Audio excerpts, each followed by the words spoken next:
সম্মানিত ভিউয়ার্স, আসসালামু আলাইকুম ওয়া রাহমাতুল্লাহি ওয়া বারাকাতুহু। আশা করি সবাই আল্লাহর অশেষ রহমতে ভালো আছেন, সুস্থ আছেন। এই চ্যানেলে আর একটি নতুন গুরুত্বপূর্ণ ভিডিওতে আপনাদের সবাইকে স্বাগতম। আজকে আলোচনা করব একীভূত হচ্ছে খুলনার 46টি প্রাথমিক বিদ্যালয়। বিস্তারিত থাকছে ভিডিওতে। তার আগে এই ভিডিওতে যারা একদম নতুন তারা অবশ্যই চ্যানেলটি সাবস্ক্রাইব করে পাশে থাকা বেল আইকনটি প্রেস করে দিন। আর যারা ইতিমধ্যে সাবস্ক্রাইব করেছেন তাদেরকে জানাই অসংখ্য ধন্যবাদ।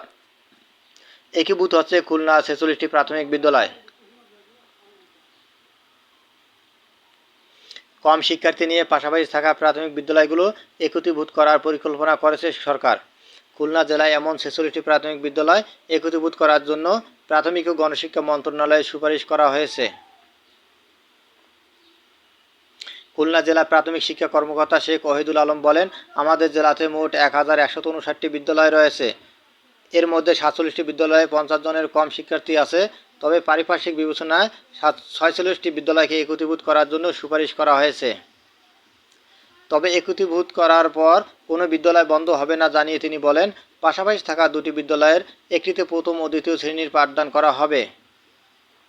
একইভাবে অন্যটিতে তৃতীয়, চতুর্থ ও পঞ্চম শ্রেণী পর্যন্ত পাঠদান করা হবে। এটা ভাগাভাগি করে পাঠদান করানো হবে। 50 জনের কম শিক্ষার্থী রয়েছে এমন কয়েকটি বিদ্যালয়ে পরিদর্শন করেছেন ওই প্রতিবেদক।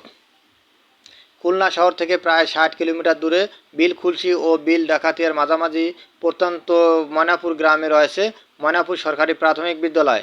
সেখানে 3 জন শিক্ষার্থীকে পাঠদান করান 2 জন শিক্ষক।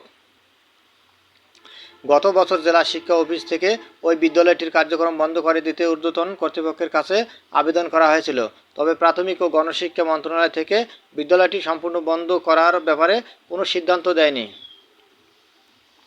ওই বিদ্যালয়ের প্রধান শিক্ষক স্বপ্না রানী বলেন, বিদ্যালয়টিতে দিন দিন শিক্ষার্থীর সংখ্যা কমে আসছে, কারণ এই বিলে কম পরিবারের বসবাস। এছাড়া পার্শ্ববর্তী অনেক বিদ্যালয়ও রয়েছে। ভালো অবকাঠামো না থাকায় শিক্ষার্থীরা সেখানে ভর্তি হতে চায় না জানিয়ে তিনি বলেন, এই বিদ্যালয়টি প্রতিষ্ঠিত হয়েছিল 1991 সালে। 2013 সালে সরকার বিদ্যালয়টিকে জাতীয়করণ করেন। 2015 সাল পর্যন্ত এখানে 60 থেকে 70 জন শিক্ষার্থী লেখাপড়া করত। তবে পার্শ্ববর্তী আধা কিলোমিটার মধ্যে আরেকটা সরকারি প্রাথমিক বিদ্যালয় রয়েছে। 2015 সালে সেখানে 2 তলা পাকা ভবন নির্মাণ করা হয়, যে কারণে স্থানীয় শিক্ষার্থীরা ওই বিদ্যালয়টিতে চলে যায়। স্বপ্না রানী জানান, বিদ্যালয়টি থেকে গত 5 বছরে পাশ করে বের হয়েছে মাত্র 30 জন। আর 2022 সালে শিক্ষার্থী ছিল মাত্র 1 জন।